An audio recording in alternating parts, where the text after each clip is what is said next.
23 question is show that the point A B and C with position vector. Point A का जो position vector है, point A का position vector क्या होगा, O A cap. तो as per question इसकी value क्या है, 3i cap -4j cap -4k cap -4k cap. इसी तरह से पॉइंट बी का जो पोजीशन वेक्टर है, जो स्मॉल वेक्टर बी है, पॉइंट बी का पोजीशन वेक्टर क्या होगा, O B vector. O B vector जिसकी वैल्यू क्या है आपकी 2i cap -j cap +k cap. इसी तरह से पॉइंट सी का जो पोजीशन वेक्टर है which is the small C vector, तो पॉइंट सी का पोजीशन वेक्टर क्या हो जाएगा, O C vector which is equal to i cap -3j cap और -5k कैप। अब आपको क्वेश्चन में क्या कहा जा रहा है, respectively form the vertices of A right angle triangle. Respectively form the vertices of A right angle triangle. तो देखो कैसे करेंगे, first of all right angle triangle. Right angle triangle के लिए पहले आपको क्या फाइंड करना है, पहले आपको फाइंड करना है A B vector. A B vector क्या होगा, टर्मिनल पॉइंट क्या है बी, तो O B vector, initial point का जो पोजीशन वेक्टर वो इसमें से हम माइनस कर देंगे, that is 2i cap -j cap +k cap -3i cap -4j cap -4k cap. इतनी बात समझ में आ रही है, ठीक है। अब 2 - 3 क्या हो जाएगा, -i कैप और माइनस और +4j, देखो +4j और -j तो क्या हो जाएगा, +3j कैप। इसी तरह से हो जाएगा +4 और +1 तो ये हो जाएगा +5k कैप, प्लस क्या हो जाएगा 5k कैप, ठीक है। तो -3 + 2 -i +4 -1 +3 +5 +1 +4 +1 +5, तो ये आ गया हमारे पास वेक्टर ए बी। तो वेक्टर ए बी से हम इसका मैग्नीट्यूड निकाल सकते हैं which will be equal to -1 square +3 square +5 square plus क्या हो जाएगा 5 स्क्वायर। तो it will be equal to what, -1 square क्या हो जाएगा 1, 3 स्क्वायर क्या हो जाएगा 9 और 5 स्क्वायर क्या हो जाएगा 25। तो 25 + 10, 25 + 10 ये हो गया √35, ये हो गया √35। क्लियर है यहाँ तक, ठीक है। और अगर इसका आप स्क्वायर करते हैं तो magnitude of A B square तो √35 स्क्वायर, तो हमारे पास एक साइड का स्क्वायर आ गया 35। एक साइड का स्क्वायर कितना आ गया 35। सेम प्रोसेस अब हम करेंगे BC के लिए। सेम प्रोसेस किसके लिए करेंगे, for side BC।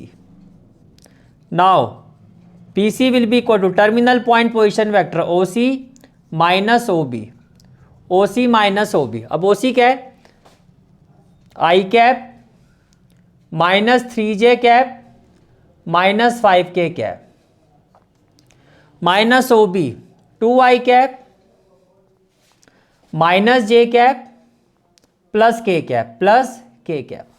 Is it clear, ठीक है।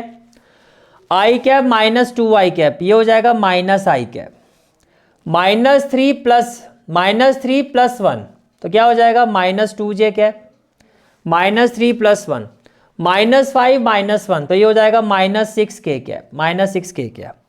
इसका मतलब ये हुआ कि अगर हम इसका मैग्नीट्यूड फाइंड करते हैं, मैग्नीट्यूड ऑफ वेक्टर BC, तो क्या होगा -1 square plus -2 square plus -6 square which will be equal to -1 square क्या हो जाएगा 1, -2 स्क्वायर 4 और ये हो जाएगा 36। तो 36 + 4 40, 40 + 1 आ गया √41। इसका मतलब कि अगर मैं इसका स्क्वायर करता हूं तो मैग्नीट्यूड ऑफ BC स्क्वायर क्या आ जाएगा 41। भाई इसका स्क्वायर करूंगा तो ये आ जाएगा, तो BC का भी स्क्वायर आ गया, AB हो गया BC हो गया। Now will find the value of AC। Now will find the value of AC। तो AC वेक्टर क्या होगा, AC vector position vector OC terminal minus initial position vector OA। तो position vector OC that is i cap -3j cap -5k cap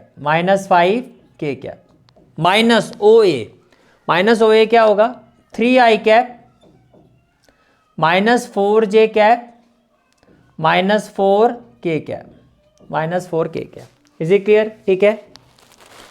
अब देखो i -3 कितना हो जाएगा, -2i cap, और -3 और +4 ये हो जाएगा +j कैप -5 और +4 कितना हो जाएगा, -k कैप।